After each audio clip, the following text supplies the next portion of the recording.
Hello everyone, and welcome to Below the Surface. This is your brand new true crime YouTube channel, and I am your host, Emma. We're going to bear with me here because it's the first time I've ever done this before. But hey, everyone's got to have a start. I started this channel as an outlet to dig a little deeper into the unknowns of infamous true crime cases. My goal here is to highlight these cases and bring awareness to what each victim has had to go through while maintaining as little bias as possible. But hey, we all have an opinion sometimes. Below the Surface is a two-women show.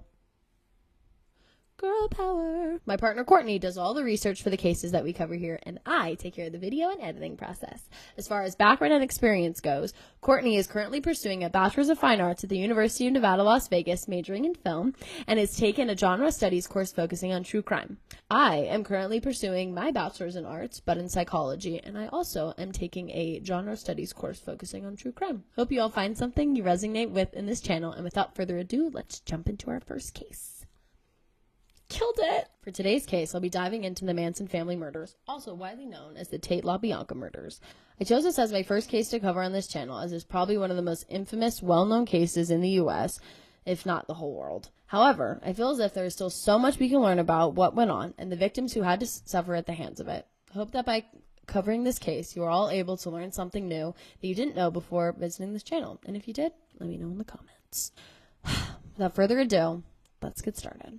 The Manson family murders refers to a series of murders orchestrated by Charles Manson and carried out by his followers of his cult, known as the Manson family, or just the family. We will start by diving into the leader of this whole organization, Charles Manson. Charles Manson was born on November 12, 1934 in Cincinnati, Ohio. His mother, Ada Kathleen Maddox, was only 16 years old when she had Manson.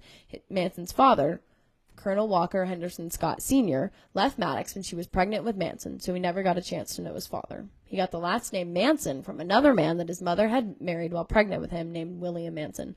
Only several years later, William Manson divorced Maddox. After multiple attempts from his mother to have him placed in foster care, he was later placed in a boys' home for delinquents. During this time in this home, Manson robbed a grocery store in Indianapolis in 1948 and was sent to a juvenile reformatory, which he escaped from not long after. Before the Manson murders, Manson was still no stranger to a life of crime. After his imprisonment for the robbery of the grocery store, Manson went on to experiment with various other crimes, such as petty larceny, burglary, auto theft, and armed robbery. Over the next 10 years, Manson moved all over the United States, continuing to commit crimes along the way, his most commonly committed crime being auto theft. From 1956 to 1958, Manson was imprisoned once again at the Terminal Island in California. Over the next 10 years, Manson moved all over the United States, continuing to commit crimes along the way, his most commonly committed crime being auto theft. From 1956 to 1958, Manson was imprisoned once again at Terminal Island in California.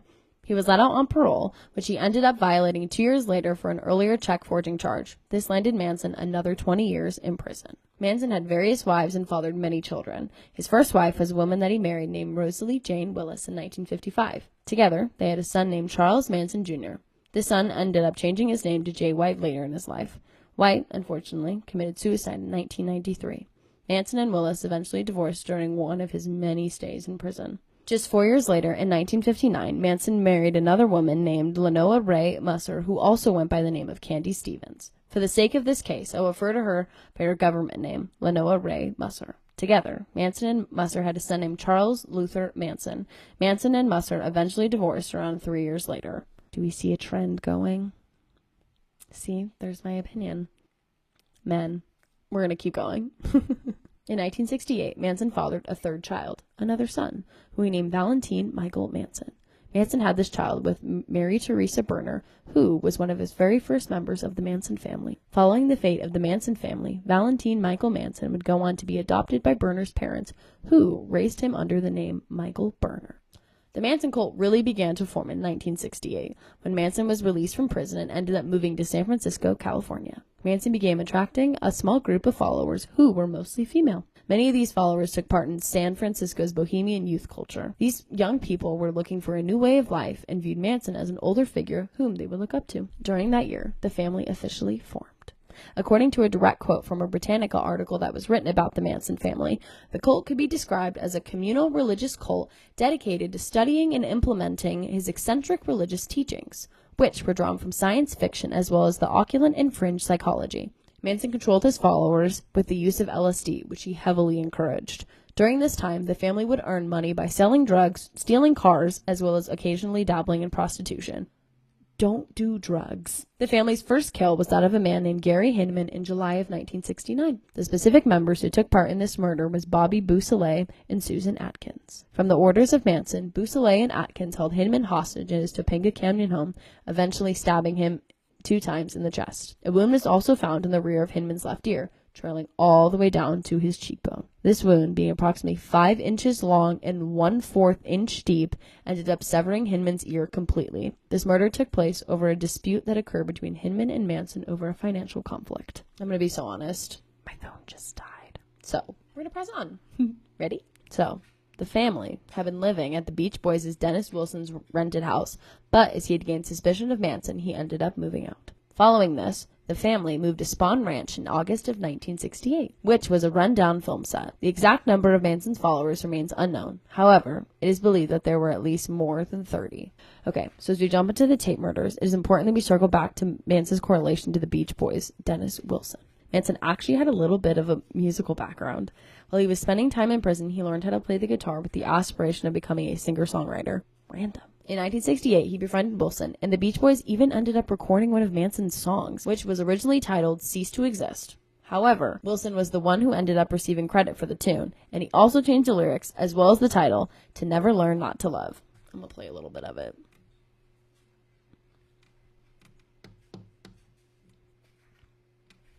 Now, this musical background will play a very important role just in a little bit. Just days following the murder of Gary Hinman, more occurred. On August 8, 1969, Manson gave follower Charles Tex Watson the order to go to 10050 CeeLo Drive, along with many other cult members, and kill everyone in the home. Manson targeted this house specifically because of its previous tenant, music producer Terry Melcher. Terry Melcher had previously turned Manson down on giving him a recording soundtrack. See, the musical background is starting to make a lot more sense now. Watson then drove down to 10050 CeeLo Drive, along with Susan Atkins, who we previously mentioned in the murder of Gary Hinman, Patricia Krenwinkel, and Linda Caspian. Immediately upon arriving at the home, they came across a car driven by Stephen Parent, who was an 18-year-old boy who was there for the purpose of visiting the caretaker of this estate. Watson shot Parent, who was unfortunately caught in the crossfire several times, killing him on the spot, before he and the other members had even entered the home. When they eventually did break into the home, Caspian stood watch at the gate. So in this home, there were 4 people. American model and actress Sharon Tate, who was 26 at the time and 8 months pregnant. A celebrity hairstylist and close friend of Tate, J. Sebring, who was 35 at the time. Friend of Tate's husband, Wojciech Frykowski, that's a mouthful, who was 32 at the time. And a coffee heiress, Abigail Folger, 25 at the time. As Manson's followers broke into the house, they gathered up everyone in the house and brought them to the living room. Tate and Sebring had rope ties around their necks, linking the 2 of them together. Sebring was later shot and stabbed to death. Next were Frykowski and Folger. The 2 had actually managed to escape and flee the home. However, they were soon chased down and killed. Frykowski was actually fatally stabbed 50 times and shot twice. Lastly, Tate was fatally stabbed 5 times in the chest, 8 times in her back, twice in her right upper arm, and once in her right thigh. It was also noted that she had 2 slashes, believed to be from a sharp instrument, on her left forearm. Coroner described these 2 slashes as superficial. As the cult members left the home, Atkins wrote the word pig in all capital letters on the front door in Tate's blood. On August 10th, just 2 days after the Tate murders took place, Manson and all the same members who participated in the Tate murders, that being Atkins, Watson, Krenwinkel, and Caspian, as well as Leslie Van Houten and Stephen Glenn-Gorgan, went out to look for more people to murder. Manson eventually decided on Gold Star Foods grocery store executive Lino LaBianca, as well as his wife, Rosemary LaBianca. Upon arrival of their Los Angeles home, Manson and Watson tied the couple up and robbed them. After this, Manson, Watson, Caspian, Grogan, Van Houten, and Atkins left the scene, leaving Krenwinkel to carry out the order of murdering the 2 by stabbing them to death with a bayonet and a knife. Krenwinkel then carved the words war in all capital in Lino LaBianca's stomach. Some of the other participating followers wrote the words rise and death to pigs in blood on the walls. They also wrote the words helter skelter in blood on the refrigerating door. Panic ensued all over the Los Angeles area following the Tate LaBianca murders, as investigators didn't immediately connect the 2 cases. Detectives initially thought that the Tate murders were most likely motivated by a drug transaction gone wrong.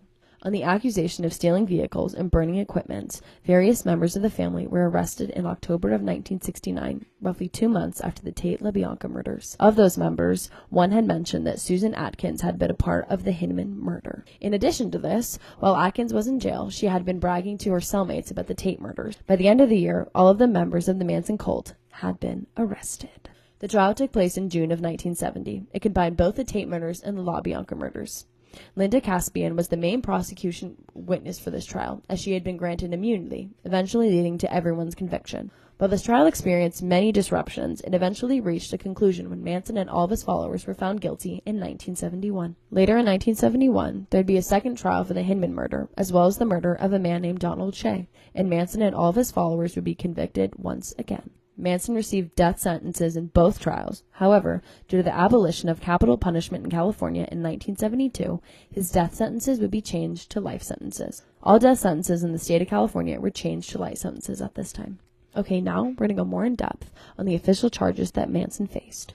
Manson was charged with 7 counts of first-degree murder and 1 count of conspiracy to commit murder in regards to the August 1969 deaths of Wojciech Frykowski, Abigail Ann Folger, Stephen Earl Parent, Sharon Tate Prokowski, who again was 8 months pregnant at the time, Jay Sebring, Lena LaBianca, and Rosemary LaBianca.